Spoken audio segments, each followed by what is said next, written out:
Welcome to our YouTube channel tip top classes. एक बार फिर हाजिर हूँ इतिहास के संग्राम सीरीज को लेकर। तो इस सीरीज को स्टार्ट करने से पहले आप इसे शेयर कर दीजिए और पूरा वीडियो देखिएगा। और अब ज़्यादा वक्त ना आपका जाया करते हुए स्टार्ट करता हूँ इस सीरीज का पहला क्वेश्चन। तो फर्स्ट क्वेश्चन है, एक बात और बता दूं कि ये सीरीज के क्वेश्चंस थोड़ा सा अप हैं, थोड़ा सा डिफ़िकल्ट हैं और थोड़ा सा आपको अच्छा भी लगेगा, क्योंकि मैं चाहता हूँ कि हर टाइप के क्वेश्चंस आपके कवर किए जाएं। तो थोड़ा सा लेवल कम भी रहेगा, कभी लेवल अप भी रहेगा, तो लेवल मेंटेन रखना है। तो किसी भी प्रकार के आपके एग्ज़ाम में क्वेश्चंस आए तो आपके छूटने नहीं चाहिए, मेरा मकसद यही है। तो स्टार्ट करते हैं। पहला क्वेश्चन हमारा है कि निम्नलिखित घटनाओं पर विचार कीजिए। फर्स्ट ऑप्शन है, फर्स्ट है विजयनगर के कृष्णदेवराय का शासनकाल। सेकंड, कुतुब मीनार का निर्माण। थर्ड, पुर्तगालियों का भारत आगमन। फोर्थ है फिरोज तुगलक की मृत्यु। क्वेश्चन क्या कह रहा है, इन घटनाओं का सही कालानुक्रम लिखिए या कालानुक्रम क्या है। तो इनके सभी डेट्स जो हैं, डेट के बढ़ते हुए क्रम में लिखना है। तो सबसे पहले देखिए, विजयनगर के कृष्णदेवराय का शासनकाल कब से कब तक था।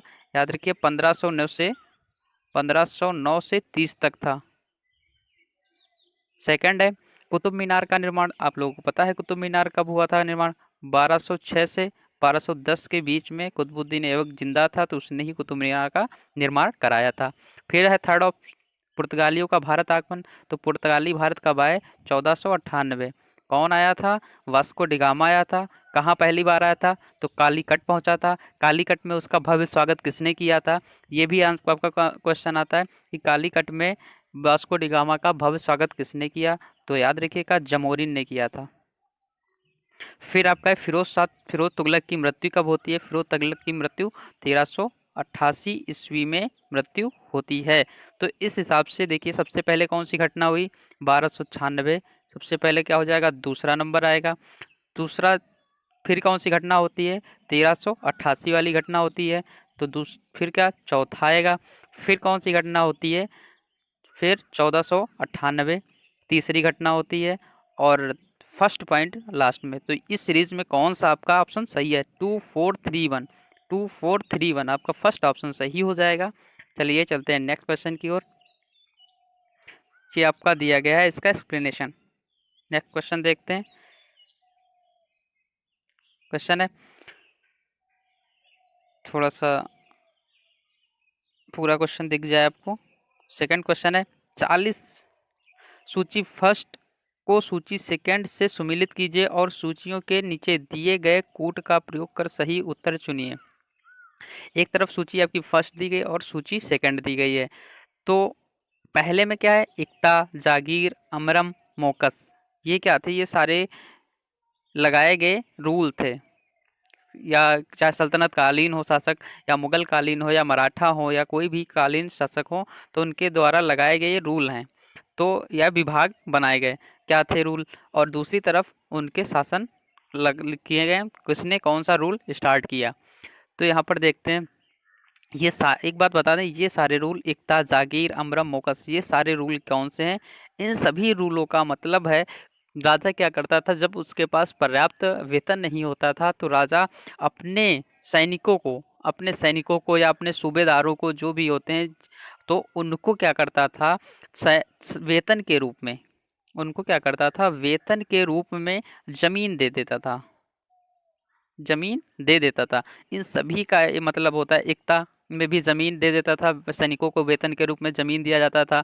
जागीर जागीर जागीर मुगल काल में बोला जाता था।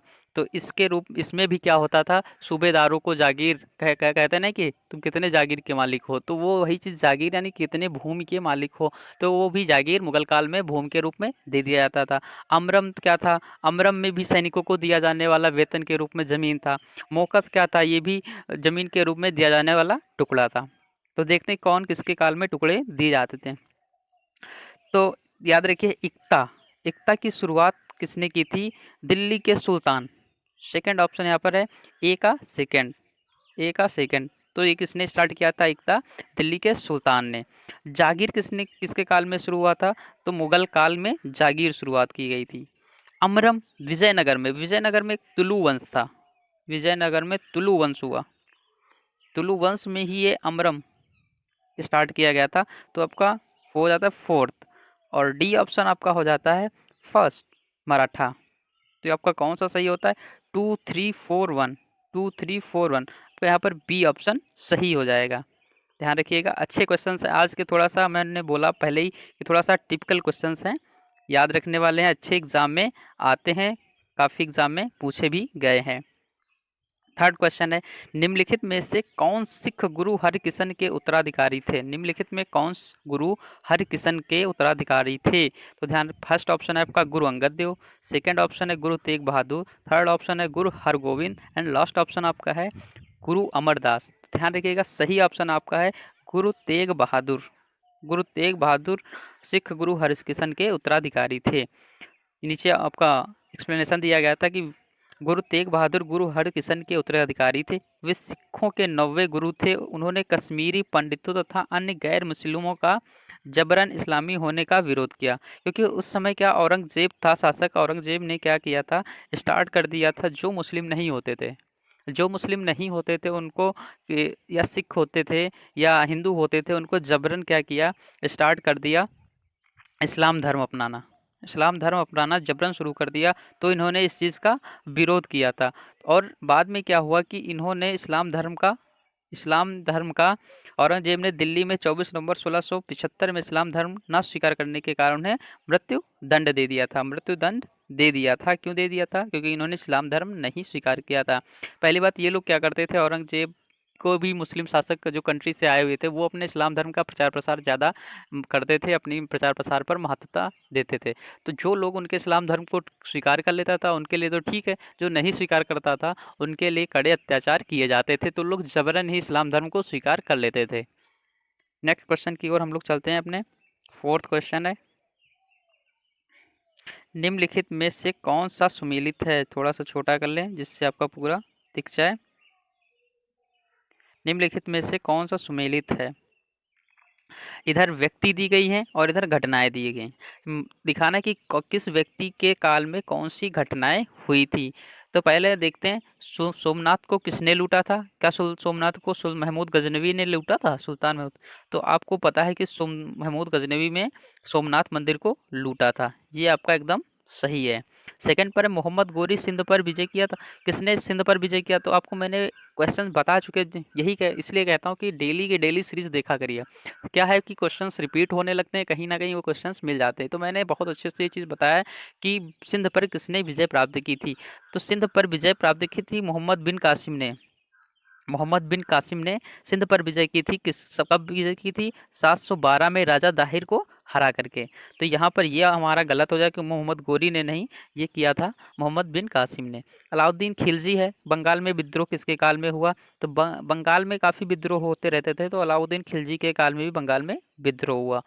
तो मोहम्मद बिन तुगलक चंगेज खान का आक्रमण, चंगेज खां का आक्रमण जब भारत में हुआ तो उस समय भारत का शासक कौन था? तो मोहम्मद बिन तुगलक आपका यहाँ पर गलत हो जाएगा। उस समय शासक कौन था? इल्तुतमिश। इल्तुतमिश था। इल्तुतमिश था। तो यहाँ पर आपका जो ऑप्शन सही होता है वो आपका फर्स्ट ऑप्शन सही होता है, ए और थर्ड। चलते हैं नेक्स्ट क्वेश्चन की ओर।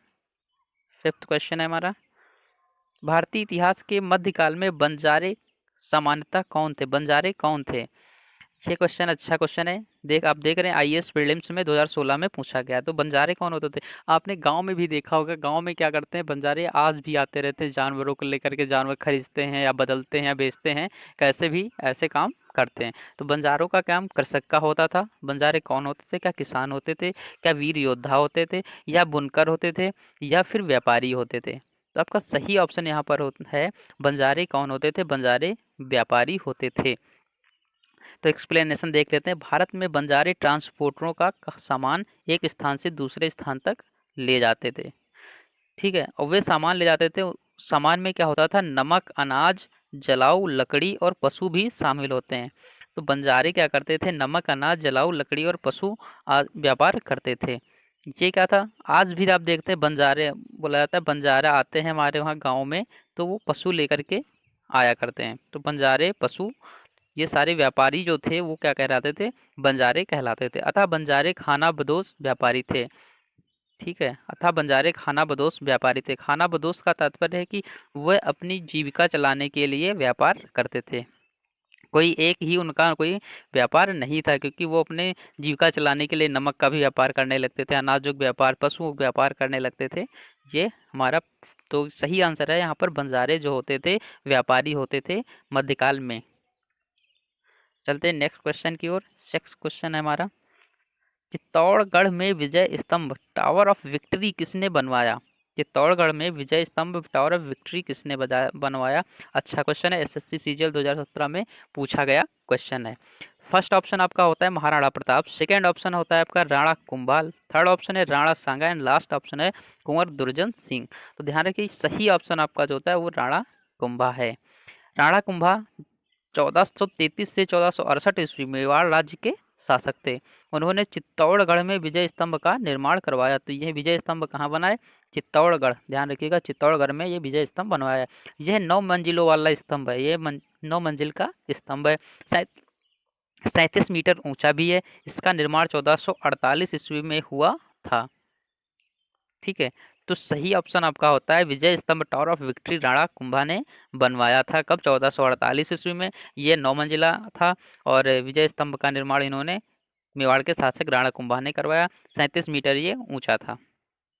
नेक्स्ट क्वेश्चन की ओर चलते हैं। 7th क्वेश्चन क्या है हमारा, मयूर सिंहासन पर बैठने वाला अंतिम मुगल सम्राट कौन था?